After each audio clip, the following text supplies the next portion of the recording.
Welcome to Planet in Your Pods, where we help you get the most out of your travels. So you're planning your first trip to the Windy City, huh? It can feel like a lot, right? There's so much to do, see, and eat. It's kind of overwhelming. But hey, don't worry. We've got you. We're going to cut right through all that noise. We're going to give you the count 'em, 6 essential things you absolutely have to do to make your first trip unforgettable. Think of this as your expert certified checklist. Get these 6 things done, and I promise you're going to have an amazing time. Let's get into it. That brings us to the number one thing to do. You have got to see that skyline. Chicago's architecture is legendary for a reason, and let me tell you, seeing it in person is just a total jaw-dropping experience. And you can trust me on this. Ask anyone who lives here, anyone, and they'll tell you the exact same thing. The absolute best way, the undisputed champion of seeing Chicago's beauty, is from the water. It is, hands down, the greatest thing you can do as a tourist. The Chicago Architecture River Cruise is the way to do it. It's this 90-minute tour where these unbelievably knowledgeable guides, they call them docents, tell you the stories behind every single skyscraper.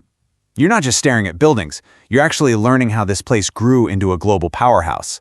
Plus, the boats are super comfy, whether you want to be out on the open-air deck or chilling inside.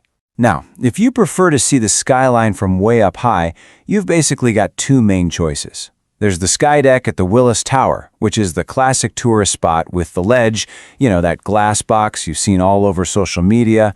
It's cool, but here's a little insider tip for you. 360 Chicago, over at the old John Hancock Center, actually has better views, especially of the lakefront. Their gimmick is tilt, which literally tilts you out over the city. It's a little terrifying, but totally worth it. Okay, that brings us to the number 2 thing to do. Get out of downtown and explore a neighborhood. I mean, the Loop is great and all, but the real soul of Chicago, it lives in its 77 distinct communities. The diversity in this city is just incredible. For example, you could spend an afternoon surrounded by vibrant street art and eating the best tacos of your life in Pilsen. Or you could head over to Wicker Park for some shopping at super cool indie boutiques. You've got the amazing energy of Chinatown, the hip bars and restaurants in Logan Square, or the beautiful green spaces of Lincoln Park. Each one has a totally different vibe. Seriously, here's my advice. Just pick one that sounds cool to you, hop on the famous L train, and just wander. Don't make some huge, rigid plan. The best way to experience a Chicago neighborhood is to just get a little lost in it for an afternoon. That brings us to the number 3 thing to do, which is my personal favorite, eat like a local. Chicago's food scene is iconic, it's delicious, and it's the source of some very, very passionate debates. Okay, let's just start with the most sacred rule of all. Ketchup on a hot dog. What do you think? Yes or no? If you answered yes, I'm sorry, you're just wrong. It's a bigger crime in this city than rooting for the Green Bay Packers. Don't do it. Look, there are 7, and only 7, official toppings for a proper Chicago-style hot dog, okay? You've got an all-beef frank on a poppy seed bun, then yellow mustard, chopped white onions, that bright green relish, a dill pickle spear, tomato slices, sport peppers, and a dash of celery salt. It's a whole symphony of flavors. Ketchup is, well, it's just ketchup on a sad hot dog. Just don't. And the other great debate is, of course, deep dish pizza. And listen, this isn't just pizza. It's practically a casserole you eat with a knife and fork.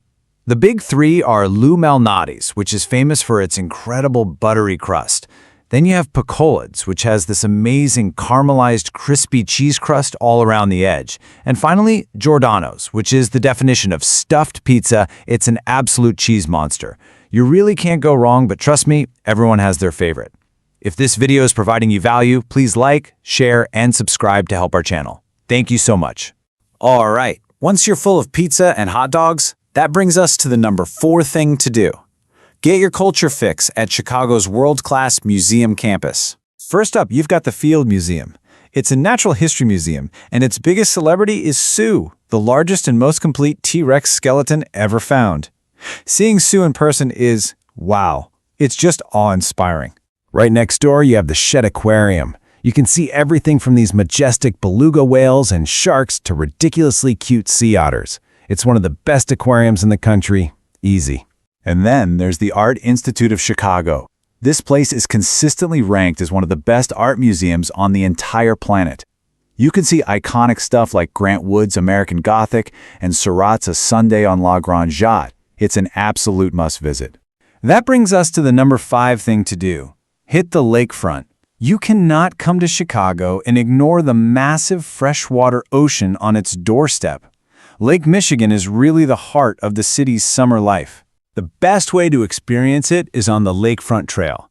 It's this 18-mile path that stretches right along the shoreline. You can walk, run, rent a bike, and just cruise. The views of the skyline are incredible, and you can just pop onto beaches like North Avenue Beach for some volleyball or just to relax in the sand. And here's another pro tip for you. Right off the lakefront is the Lincoln Park Zoo. And get this, it's one of the last fantastic, completely free zoos in the entire country. It's a perfect way to spend an afternoon without spending a single dime. And finally, that brings us to the number 6 thing to do. Here's some live music. Chicago is the historic home of electric blues and has a legendary jazz scene that is still very much alive and kicking. You've got options depending on your mood. For a classic jazz experience, you go to the Green Mill. It was an old Al Capone haunt, it's cash only, and it has this incredibly cool, intimate, historic vibe. But if you want to hear some gritty, loud, non-stop blues until 4 in the morning, you go to Kingston Mines. It has 2 stages, so the music literally never stops. It's an absolute blast. So there you have it, your perfect checklist. Number 1, see that incredible skyline. 2, explore a neighborhood. 3, eat like a local. And please, hold the ketchup. 4, get your culture fix. 5, hit the beautiful lakefront. And number 6, hear some legendary live music. Do those 6 things and I guarantee you'll fall in love with this city. So the only question is, what will you do first on your Chicago adventure? That's all for now, folks. Please like, share, and subscribe for more like this.